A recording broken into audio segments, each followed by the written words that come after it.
सवाल नंबर 3 कहता है सरल कीजिए। 4 सवाल दे रखे, इसके अंदर 4 भाग है।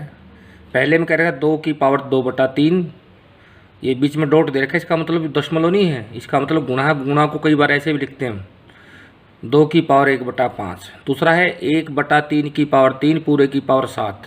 तीसरा है 11 की पावर 1/2 बटे में 11 की पावर 1/4। चौथा है 7 की पावर 1/2 गुणा में 8 की पावर 1/2। तो हम इसका हल करते हैं बेटा, सरल करते हैं। सॉल्यूशन हल लिखो।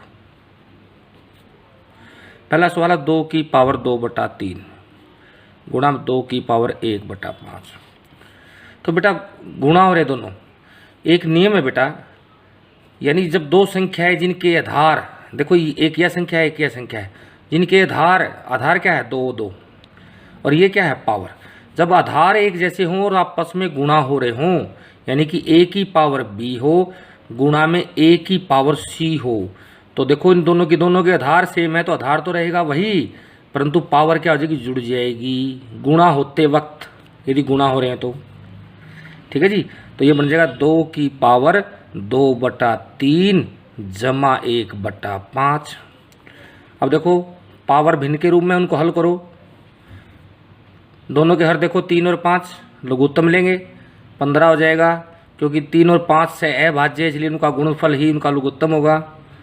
तो पहले भिन्न के हर से भाग करो, लघुत्तम को 15 को 3 से भाग कर 5 आया, जो भागफल आए उसको उसके अंश से गुणा कर दो, 5 दूनी 10। ठीक है जी, फिर प्लस। इसी प्रकार दूसरे भिन्न के हर से लघुत्तम को भाग करो, 5 से 15 को भाग करेंगे, भागफल 3, 3 को उसी के अंश 1 से गुणा करें, 3 एकम 3। ठीक है जी, ये बन जाएगा हमारा 2 की पावर 13/15। ये हमारा आंसर आ जाए बेटा इसका। सेकंड पार्ट कहता है इसका 1/3 की पावर 3 और पूरे की पावर 7।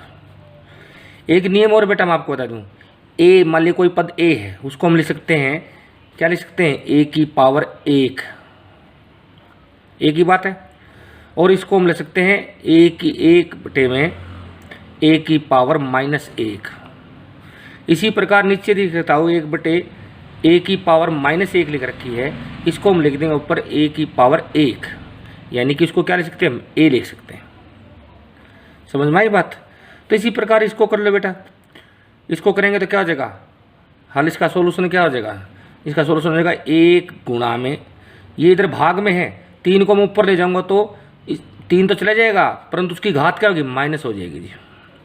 और इस ब्रैकेट के बाहर पूरे की घात कितनी है, 7। 1 से इसको गुणा करोगे सेम आएगा, 3 की पावर -3 पूरे की पावर 7। पावर की पावर है मैंने बताया था a की पावर b और पूरे की पावर c है, तो सूत्र है बेटा a की पावर b गुणा c।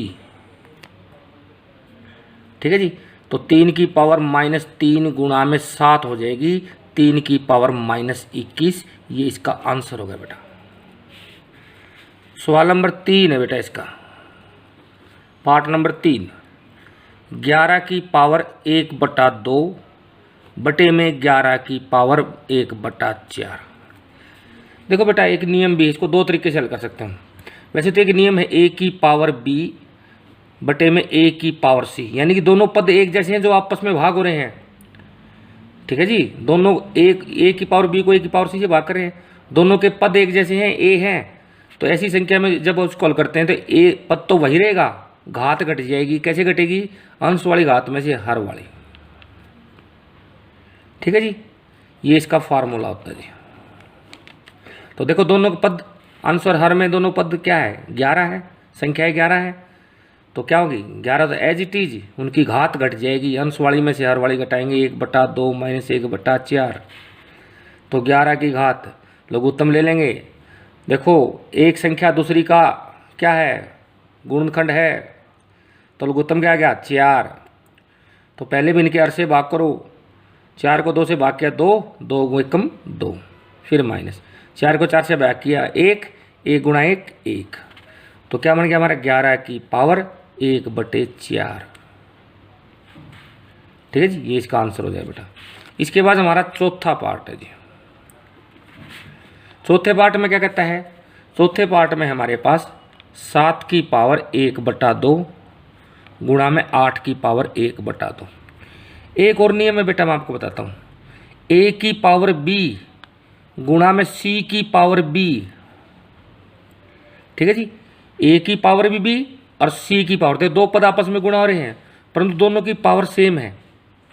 तो उस हल में क्या होता है बेटा, उनके पद तो गुणा आ जाएंगे, यानी a गुणा c पूरे की घात क्या हो जाएगी b, जो दोनों की सेम है।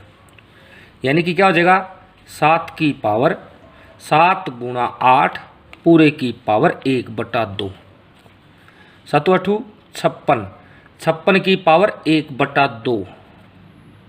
ठीक है जी, ये इसका आंसर आ जाएगा।